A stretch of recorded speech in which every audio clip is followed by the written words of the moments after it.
রাহুল ও রনি ছিল একই স্কুলে পড়ে, তবে রনি সদা চঞ্চল ও খামখেয়ালি স্বভাবের।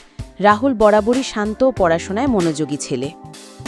একদিন রনি রাহুলকে বলল, চল স্কুল ফাঁকি দিয়ে সিনেমা দেখি। রাহুল প্রথমে রাজি না হলেও বন্ধুর কথায় সম্মত হয়। তারা সিনেমা দেখে বাড়ি ফিরলে স্কুল থেকে ফোন যায় রাহুলের বাবার কাছে। বাড়ি ফিরে রাহুলকে বাবা জিজ্ঞেস করেন, তুই আজ স্কুলে গেলি না কেন? রাহুল মাথা নিচু করে চুপ করে থাকে।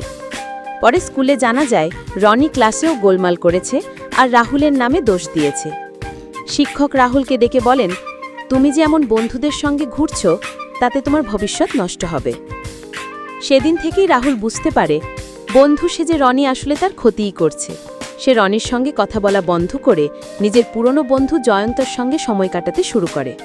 জয়ন্ত ছিল ভদ্র, সহানুভূতিশীল এবং সবসময় রাহুলকে পড়ায় সাহায্য করত। রাহুল আবার মন দিয়ে পড়াশোনা শুরু করে এবং পরীক্ষায় ভালো ফল করে।